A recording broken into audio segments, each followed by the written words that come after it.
ntabwo hari abantu banga abasore ntabo ugiye kumbaza ngo mfite ngo amasore ngo dukundana ndabizi urahita ubimbaza kubera ko uyivuze. Tubahaye ikaze mwese bakurikiye Jo Gospel and Health YouTube channel.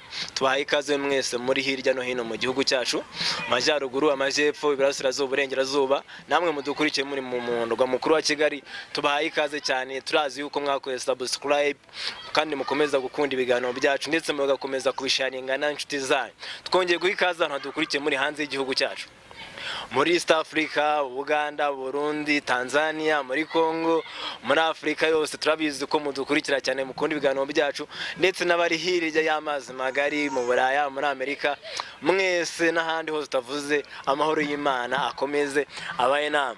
Naninjye mwakomeje kubana cyane umusore wanyu Shadari, nkuko twagiye tubabwira yuko tuzajya tubagezaho ibiganiro byinshi byiza bitandukanye, ndetse tukabaratumira n'abatumirwa benshi batandukanye, abasore, inkumi, abasaza, abakecuru, urubyiruko, kugira ngo nkuko mubibone yuko ari Jo Gospel and Health tubashe kurushaho kwamamaza ubutumwa bwiza bwa Yesu Kristo, twamaze ishimwe ryaduhamagaye, tugaragaza dutebutsa kugaruka kwa Yesu uri hafi kugaruka. Uyu munsi rero nkuko mutubona, uyu munsi twasuwe n'umutumirwa, umukobwa mwiza cyane, umukobwa ushimana, umukobwa wambaye neza, ahari ngira ngo cameraman nawe yabimenye ari kwamera. Murabona uko rwose ntabwo ari amakabya nkuru, n'umukobwa mwiza cyane kandi wambaye neza ushimana. Ntabwo namuvuga byinshi, gusa icyo nzi cyo yitwa Rosine, ibindi araza kwitubwira. Tugwaye ikaze Rosine. Murakoze cyane. Wambaye neza? Murakoze Benjamin. Rosine, neka nongere ngo ikaze kuri Jo Gospel and Health. Ukaba nawe uri umukobwa ushimana. Uyu munsi tukaba tugiye kubana ukadusangiza uburyo ki urubyiruko muri iyi minsi rufasha mu kwamamaza inkuru nziza ya Yesu Kristo. Murakoze cyane, nishimiye kubana namwe. Ariko mbere yuko tugera aho ngaho, manzo twibwiye, Rosine ni muntu ki? Nitwa Rosine Umukobwa, ndi umukristo, nkunda Imana, nkunda n'abantu. Mfite imyaka 26. Ndi urubyiruko nk'uko wari ubivuze, ndacyari umukobwa. Yego. Ati ni Rosine Umukobwa, ufite izina ryiza cyane kandi ngo ukunda Imana. Wongeye ngo ukunda Imana n'abantu, byaba byiza cyane. Tugira amahirwe yuko dufite umuntu natwe ukunda abantu, natwe hano kuri Jo Gospel and Health dukunda abantu kandi dukunda abantu batugana cyane. Ese Rosine wakuriye ahagana? Mu rugo aho nakuriye ni mu karere ka Ngororero, mu murenge wa Hindiro. Niho nize amashuri abanza, ayisumbuye, kaminuza nayize i Gitwe, ndangiriza muri kaminuza ya Kibogora. Twakuriye mu karere ka Ngororero, kaminuza uyiga i Gitwe, ko amashuri abanza n'ayisumbuye wize mu karere ka Ngororero. Ese nshaka kukubaza noneho, mu mikurire yawe wavukiye mu muryango w'abana bangahe? Se ababyeyi bawe basengaga Imana, bari abakristo nkuko nawe uri umukristo, cyangwa bitandukanye n'ibyo ngibyo? Nakuriye mu muryango w'abana 4. Ndi imfura, ndi umwana wa mbere. Turi abakobwa 2 n'abahungu 2. Nabo ni abakristo. Nakuriye mu muryango w'abakristo ukijijwe. Yego. Wakuriye mu muryango w'abakristo ukijijwe kandi usenga. No kuvuga ko uri umukristo wasanze iwanyu ari abakristo ubivukiramo. Ndagira ngo utubwire noneho mu gukura kwawe. Mu gukura kwawe ukuntu abana b'abakristo bakura bitandukanye n'abana batari abakristo bakura. Mwebwe mukura umuryango wanyu, ni ikihe kintu bakunda kugutoza mu bijyanye n'ubukristo? Nakuze mu rugo badutoza gusenga no gukunda abantu nkuko nabikubwiye, ndi umukobwa ukunda abantu. Nakuze mama avuga ukunda abantu, ukunda Imana. Ndabikurana. Nakuze ari cyo kintu cya mbere bantoza, gukunda Imana, gukunda abantu. Gukunda Imana no gukunda abantu. Ese mu bwana bwawe ni irihe somo ryo muri Bibiliya wibuka utajya yibagirwa mama yakubwiraga cyane? yakundaga kumbwira muri Yobu 28 umurongo wa 28 avuga ngo maze ibwira umuntu iti dore kubaha Imana nibwo bwenge kandi kuva mu byaha niko kujijuka. Akavuga mwana wanjye ujye wubaha Imana kandi ujye uva mu byaha kuko ari byo bizagufasha kujijuka. Ndabikurana niryo somo yakundaga kumbwira cyane. Uti yakunda kuvuga ati yo 28 byagufashaga iki mu kwiga cyane? Niba ari kubwaga uri umwana ukajya muri primaire, hari icyo byakurindaga cyangwa hari icyo byakongeraga mu myigire yawe? Yego, urakoze cyane. Hari icyo byamfashaga kuko ni byiza kugira umubyeyi ukura gutoza indangagaciro za Kristo kuko biragufasha mu kuyoborwa na Kristo, ugakura uri umwana ukuriye muri Kristo. Ibintu byose donc kumva ko bishingiye ku Mana. Ibyo nicyo byamfashije kumva ko nishigikije ku Mana kuruta ibindi bintu byose bibaho. Uti kumva ko wishingikirije ku Mana kuruta ibindi byose bibaho. Mutumye ngira ikibazo cy'amatsiko. Kera ukiri umwana nk'umuntu wakuze usenga kandi wishingikiriza ku Mana, wibuka isengesho rya mbere wasengaga Imana? Ntabwo bunahita mvuga ngo isengesho rya mbere nasengaga. Tubwiye none gusa isengesho nibuka twakundaga kuvuga, urabona mugiye kuryama yabaga ari umuco wo gusenga. Donc Mana uturinde muri iri joro de kuramuka amahoro. Niryo sengesho numva ryo mu bwana, still n'ubu ngubu ndabikora. Ariko nyine mu bwana wabaga warabifashe mu mutwe ko ugiye kuryama ugomba kuvuga ngo Mana uturinde turamuka amahoro. Niryo sengesho nibuka cyane. Nkuko warakomeza kugenda ubitubwira, ndagira ngo mbwire muri primaire, ese nk'umwana wari waravutse mu rugo rusenga, urugo rw'abakristo, nicyo wafashaga inshuti zawe kugira ngo zimenye Yesu Kristo? Icyambere biragoye kuba wafasha umuntu ngo amenye Kristo utabanje kumwiyereka wowe ko uzi Kristo. Uri kubyumva? Icyo nabanshaga gukora no kugira imico ya Kristo, kugira imico ya Gikristo, harimo gukunda Imana cyane. Nakundaga Imana cyane, ntago nasibaga gusenga. Bibaho numvaga nyine gukunda Imana, kujya gusenga kenshi, gukunda abantu se, gukunda gufasha abantu, byose nyine bikamfasha kuba nagaragariza abantu ko bagomba gukunda Imana ndetse no gukunda Kristo. Kuko ntago gufasha umuntu ari ngombwa ko umubwira ibintu, even n'imico yawe ishobora kugufasha kuba wagira uruhare utanga mu guhinduka k'umuntu. Njyewe nkaba ndeba uko witwara, nkaba ndeba ibyo ukora, bikamfasha kuba nanjye nashaka kwitwara nkawe. N'urwo ruhare nakiraga. Muri primaire tuwagiraga uruhare rwo kw'imico yawe. Ni byiza cyane kubera ko abantu benshi b'abakristo bakunda kuvuga ibintu bakayivuga, ariko wajya kureba uburyo babayeho bikaba contraire cyangwa se bikabusana. Wo muri primaire wakundaga kuvuga uti imico yawe. Ndagira ngo umbwire, muri primaire hari amasomo menshi abayo. Wakundaga irihe somo? Nakundaga imibare cyane. Ukundaga imibare cyane? Ariko religiose ntabwo mwayigaga?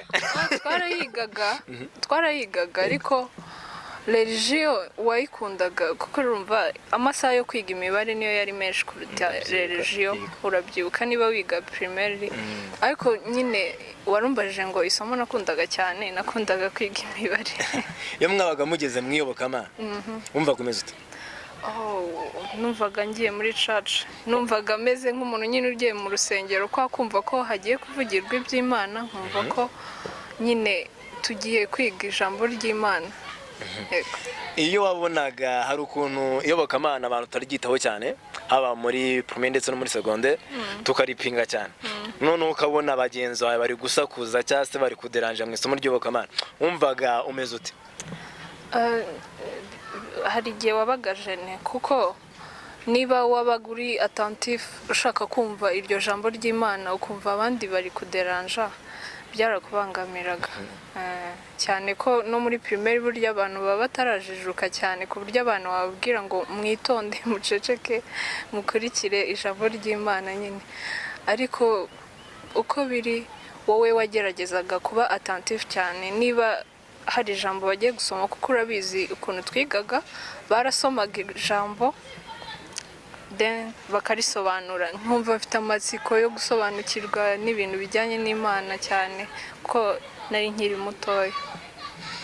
Abana benshi bakunda kujya mu madini y'ababyeyi babo bagera nyuma bagahinduka. Ntabwo ari cyo kibazo nshaka kubaza none, ariko nshaka kugira ngo umubwire ikindi. Nubwo bakurira mu madini y'ababyeyi babo, hari ikindi kintu bakunda gukora cyane, bakajya wenda nko muri Sunday school, hari ibyigisho byinshi bigaga, cyangwa se muri Sabbath school bitewe n'idini basengeramo, no bagakunda no kujya mu dukwari tw'abana. Ukiri umwana ni icyo kintu wakoraga kijyanye n'ibyo ngibyo, cyangwa se niba ari nko mu badiva akajya mu rubyiruko rw'abadivantiste mu byo bita jiya, abakatolika akajya mu masaveri cyangwa se abasquat, wowe wakoraga iki mu bijyanye n'ibyo mu buzima bwo muri church? Murakoze cyane. Njyewe nakuriye muri Eglise Anglicane, habaho Sunday school. Nakundaga gusoma cyane mu rusengero, hari ibyo twitaga ibice, gusoma ibice, bakaguha umurongo wo muri Bibiliya ukaza kuwusoma. Wari ufite imyaka ingahe? Nari mfite imyaka 12. 12 niga mu wa gatanu primaire. Nakundaga nyine gusoma mu rusengero. Ntago nakuze njye nkunda kuririmba cyane ngo nk'abandi bana, ko abandi bana usanga bakurira muri korali z'abana, ariko njyewe nyine nakuraga ntari muri korali y'abana, ahubwo nkakura nkunda gusoma. Yego. Kuvuga ngo muri Sunday school wakundaga gusoma cyane ibijyanye n'ijambo ry'Imana. Tujye muri secondaire. Ubuzima bwawe bwo muri secondaire bwo buteye tute? Ubuzima bwanjye bwo muri secondaire nagize amahirwe yo kwiga mu babikira. Iyo ugize amahirwe yo kwiga ahantu abantu bihaye Imana cyane, birakuyobora cyane mu nzira yo gukurikira Kristo, kuko buba ari ubuzima ugiyemo bo bagushyiramo ku ngufu. Urumva, nakuriye mu ubuzima bwanjye bwo muri secondaire nabubayemo, numva ndyohewe cyane, kuko nari mfite noneho abantu bakubwira ngo ni itegeko noneho gusenga, ni itegeko mugiye kuryama gusenga, ni itegeko mugiye kurya gusenga. Nyine numva mbikunze cyane, n'ibyo bintu byanjye. Feri na superieur wize mabikira? Yego. Ni gute wafashe imyizere yawe yo muri Anglikani ukayihuza n'imo Katolika, birasa? Oya, ntekereza ko ntabwo ari gukunda Imana, ntaho bihurira n'imyizerere. Imana hose nyine ni kimwe. Imyizerere wagirira mu badivantiste niyo wagirira mu bakatolike, mu babikira. Rero iyo ari imyizerere ivuga ngo nkurikiye Imana cyangwa nkunze Imana, still ukunda Imana nyine. Ikibazo cy'amatsiko, hari imyumvire ahantu bakunda kuvuga ngo abantu bize ngo mu babikira, ngo abakobwa bize mu babikira ngo bakunda abasore cyane. Ibyo bintu ko bigusekeje nawe byarakubayeho? Bimeze bite? Rero abantu bagira nyine imyumvire itandukanye. Ntabwo hari abantu banga abasore, ntabwo ugiye kumbaza ngo mfite ngo amasore ngo dukundana, ndabizi urahita ubimbaza. Kubera ko uyivuze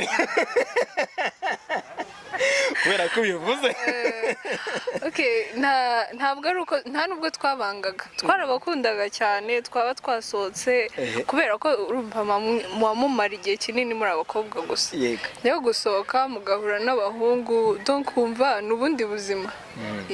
Nta kundi kuvuga ngo kubakunda, ahubwo nuko ari ubuzima bundi wabaga ugomba kandi ugomba gucamo. Mu mwaka wa nyuma usoza uvuye muri secondaire ujya muri kaminuza, ntabwo byakugoye kwisanga noneho uri muri milieu y'abasore bakuzengurutse? imyaka ya kaminuza amaze imyaka 6 biga muri abakobwa gusa ugera muri kaminuza aho bana basore umunsi ku munsi noneho ahantu mwigaga sinzi nawe warabaga mu kigo cyangwa warabaga externe muhura nabo ntabwo byakugoye? Oya, ntabwo byangora ko nakubwiye ko mu rugo turi abana babiri, abakobwa babiri n'abahungu babiri. Urumva rero kuba wavuga ngo ugiye kuba mu buzima harimo abasore nta kintu bikubangamiraho mu buzima bwawe, ahubwo nyine yego wenda ntabwo uba uhinduye ubuzima cyane, gusa nyine urumva iyo muri abakobwa gusa muri sanzura birenze uko muba muri kumwe n'abahungu nyine kumbe niko kuri. Urumva ntabwo rero byambangamiye cyane ko mu rugo twarabanaga no hanze muri vakanse twarahuraga. Mu bukristo hari igihe umuntu ageraho agakizwa, gukizwa se cyangwa se kwakira Yesu Kristo, cyangwa se bamwe babyita kubatizwa, hari abandi babyita ngo kwakira Yesu Kristo nk'umwami n'umukiza. Ese weho nka Rosine wakijijwe ryari? Rero ibintu kuvuga ngo nakijijwe ryari biragoye ko umuntu ahita apresiza ngo itariki ngo uyu munsi nakijijwe. Ntabwo nemeranya n'abantu bavuga ngo njyewe nakiriye Kristo iki gihe kandi mbere wari usanzwe umuzi. Wowe ntabwo byemera? Ntabwo byemera pe. Ni ukuvuga ngo wowe uvuga uti nakiriye Kristo nkimara kumenya ubwenge, nkiri umwana umyaka 8 nzi ngo gusenga ni byiza, nzi ngo niba uvuze ngo Yesu umfashe, nyine numvaga nyine Kristo naramwakiriye icyo gihe. Numvaga aramwakiriye. Reka tugaruke ku kiganiro cyacu. Uti njyewe nkiri umwana nkimara kumenya ubwenge, kuba kumenya ko gusenga ari byiza nakiriye Yesu Kristo. Urubyiruko muri iyi minsi ntago abantu bagikunda gusenga, nta nubwo abantu bakunda kujya mu by'Imana, ndetse usanga iyo uri umukobwa cyangwa uri umuhungu bakabona utajya ukunda kujya ibintu byo gusenga, akenshi bagufata nkaho udafite icyo uzi. Wabwira iki urubyiruko nk'urwo ngurwo? Icyo nabwira urubyiruko ni ukuri pe, bihangane, nako si no kwihangana, nibagerageze bashake Kristo, kuko nta cyiza nko kubaho uri umukobwa cyangwa uri umusore uri urubyiruko ariko uzi Kristo. Hari byinshi bikurinda, hari byinshi bigufasha, donc hari n'icyo bigufasha kugeraho kubera ko uzi Kristo. Rero bagerageze uko bashoboye. Yego ndabizi turi mu isi, hari ibirangaza byinshi, abenshi bitwaza mfite akazi, mfite ibindangaje, ariko mbere na mbere Imana. Mbere na mbere Imana. Uravuze uti kuri umukristo hari byinshi bikurinda, hari byinshi bigufasha, hari ibyo bigufasha kugeraho. Ese ho kuri umukristo ko warakiriye Yesu Kristo byakurinze iki mu busore bwawe ukina ari? Icyo byandinze no kwiyandarika nk'abandi bose. Nyine hari abantu tubona basa nkaho bandagaye, ubuzima butarimo Kristo buba bwandagaye, kuko ntago ni nk'intama zidafite umuyobora. Nyine nta muyoboro ubufite, nta kintu kikuyobora ubufite, donc ubaho nabi. Icyo byarakindinze, nicyo nakumva. Uti byakurinze kwiyandarika, niki byagufashije noneho kugeraho? Icyo byamfashije kugeraho ni ukugira amahoro yo mu mutima, no kumva ko ubuzima bwanjye bushingiye kuri Kristo. Icyo kiruta ibindi byose. Ubuzima bwe bwose ushingiye kuri Kristo. Ubu ngubu watubwiye ko warangije kaminuza urangiriza ikibogora. Hari igihe umuntu agera mu kazi ugasanga akanyagiraga ko gukorera Imana, niba yari muri kwari cyangwa se niba yabwirizaga ari umunyeshuri bikanga. Ese weho mu kazi kawe uratubwira ko ariko ubigenza gute kugira ngo ubashe kwamamaza inkuru za Yesu Kristo kandi uri no mu kazi? Murakoze cyane. Nkora kwa muganga, ndi umulaborante. Mu kazi kanjye uko bimfasha kwamamaza inkuru ya Yesu Kristo ni ya neza ihora ituranga. Ni neza nyine indanga aho ndi hose. Nicyo kintu kimfasha kwamamaza ubutumwa bwa Yesu Kristo. Ntago nzi kuririmba, ntago nzi gupreachinga, kwigisha, ariko ntago nahura n'umuntu afite ikibazo ngo mbure kumugira inama. Ntago nk'umuntu ukunda abantu ntago byabura. ntago nahura n'umwana uri hariya ari gukora ibintu bitari byo cyangwa se n'undi muntu uwo ari we wese ngo mbure kumugira inama umuyobore mbese biramfasha kuyobora abandi. Hanze aha urubyiruko rwugarije n'ikibazo cyane cyane abana b'abakobwa bugarijwe n'ikibazo cy'uburaya cyo kwiyandarika cyane. Ngira ngo niba wumva aya makuru cyane wumva ko n'u Rwanda ruhanganye nuko hari inda ziterwa abangavu cyane. Ese ubona nk'urubyiruko niki twakora kugira ngo biriya bintu bigabanuke cyangwa se bicika? Sinzi nabyashobora ko bicika ariko bigabanuka ku rwego rwo hasi. Tubijyanishije no kumenya Imana. Yego. Hari ijambo rivuga ngo muzamenya ukuri, ukuri niko kuzababatura. Babanze bashaka uko bamenya ukuri, noneho ukuri kuzababatura muri ibyo byose. Bagerageze pe. Bamenye ukuri, bamenye ukuri ariko Yesu Kristo, bamenye Kristo, Kristo azababatura muri ibyo byose. Kristo azababatura muri ibyo byose. Twegereza ku musozo. Batubwiye ko ndakubaza ko ufite boyfriend. Ubundi Rosine ufite boyfriend? Yego, ndamufite. Uramufite? Ntabwo nkubwira ngo tubwire uwo ari we. Ariko niki wagendeyeho umuhitamo? Kuba ari umukristo kandi kuba duhuza imico. Imico ni kwa gukunda abantu, ni kwa kumvana, kuba duhuza mbese. Shimye ko uvuze ngo ari umukristo. Hanze hari imyumvire ivuga ko abantu badahuje idini batashingirwa ngo bakore umuryango. Weho ubyumva ute? Ntabwo ariko mbyumva. Kuko kuba mudahuje idini ntaho bihuriye nuko mutakubaka umuryango. Umuryango ntabwo akenshi ushingira ku idini gusa. Yego, ushingira no ku mico yanyu. Mushobora kuba mudahuje idini ariko nta kintu akubangamiraho, nawe nta kintu umubangamiraho. Uwawe murahuza muhuje idini? Oya, ntabwo duhuje.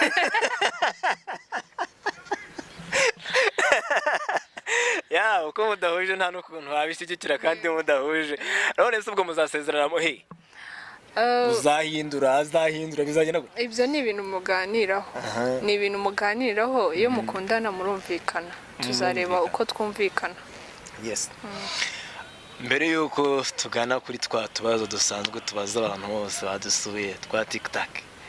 Nihe nama wagira urubyiruko muri rusange? Wagira buri bantu isomo ry'ubuzima ahantu ugeze imyaka 26 ibyo byose hari icyo wagezeho. Nihe nama wagira urubyiruko muri rusange? Muri rusange wenda tutagiye mu by'iyobokamana cyane, isomo naha urubyiruko muri iyi minsi, kubaha nicyo kintu cya mbere. Kubaha no gukunda gukora nicyo kintu kigomba kubaranga. Kubaha no gukunda gukora. Yego, turagushimiye cyane. Murakoze cyane. Tubazo dukiye twanyuma. Rosine, ukunda kurya iki? Nkunda kurya igitoki. Igitoki? Ariko ze igitoki koko ngo kijya cyongera? Oya, ntabwo nzi niba bihuye ariko ndagikunda cyane. Ariko icyo kunywa ukunda ni iki? Igikoma. Ukunda igikoma? Nura mugabo uri kunde hari aragikunda batamubona ubwo bihangane. Ariko ufite afana benshi hano bakunda igikoma cyane. Iyo wambaye neza utaba wambaye iki? Biterwa naho ngiye. Tubwire. Iyo ngiye mu kazi kwambara neza mba nambaye ipantaro. Nkuko wambaye nyine? Nka gutya nambaye. Yego. Iyo ngiye gusenga, iyo nambaye neza mba nambaye ikanzu. Ikanzu ndende ngufi? Ikanzu ndende. Ikanzu ndende. Sheri wawe iyo yambaye neza aba yambaye gute? Biragoye kumenya ibintu by'abahungu. Ariko uramukunda? Ariko kubona umuntu yambaye neza, ndavuga umukunzi wawe. Umukunzi wanjye. Iyo yambaye neza yambaye gute? Iyo yambaye neza aba yambaye ishati, yambaye ipantaro, donc yatebeje. nibwo aba yambaye neza. Icyo gihe muragenda ukavuga uti wow, uti ndi proud. Ese usibye ko uri umuraborante, nicyo kintu kindi ukunda gukora mu gihe cyawe cyari? Mu gihe cyanjye cyihariye nkunda kwandika cyane. Kwandika iki? Kwandika inkuru, kwandika ama-histoire nyine. Iyo ndi njyenyine nkunda kwandika. Watubwira nk'inkuru imwe wigeze wandika yakunyuze kuri izindi? Ntabwo nzandika wenda ngo publishing, nuko kwandika ari hobby yanjye nyine. Ni byinshi ku buzima, ku bintu nahuye nabyo, nkahita ndevelopa nk'igitekerezo nkandikaho ibintu byinshi. Uzabi publishing ryari? Nta gahunda ufite? Oya, nta gahunda mfite kuko numva atari ibintu nshyize imbere cyane. Okay. Ukiri umwana akahe gakoryo wigeze ukora n'ubu iyo ukibutse useka?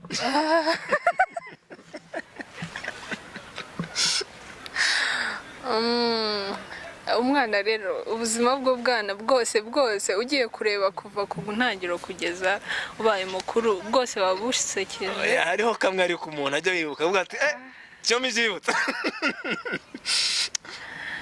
Iyo mbyibutse n'ukuntu nahuye n'umuntu yambaye igitenge nkarira ngo ni cya mama. Urakimwagaze cyageze? Oya, nararize nyine barasobanura, mama arankaruma. Hari no mu bukwe nyine ariko mama ndamusebya byatari. Uyu mwana azankoza isoni. Uti igiteye cya mama urakivana? Okay. Ukunda entertaininga mu biki? Ukunda indirimbo, ukunda filime, ukunda umupira, ukunda iki? Ubuzima busanzwe nkunda kumva indirimbo. Mu Rwanda ukunda uhe muhanzi? Muri gospel. Yego. Nkunda Aline Gahongayire. Muri Sekira? Sekira rero Sekira biragoye kubona umuhanzi ukunda ko mbona bahindagurika. Ho ntaho umuntu nabona. Kuri iki gihe ninde uri kukwinspire? Ntawe.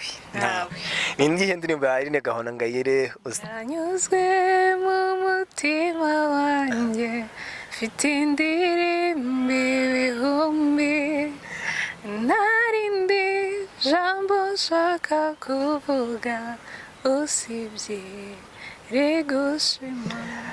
Ninde muntu ufatira icyitegererezo? Mama wanjye. Mama wawe? Wumva nta wundi ufatira icyitegererezo usibyeho? Ni benshi, nuko mama ari ubanza mbere ya byose. N'izihe nzozi wumva uteganya kuzagera? Nshaka kuzaba umuntu ukora business, kuba umu business woman, nikorera mbese. Business woman.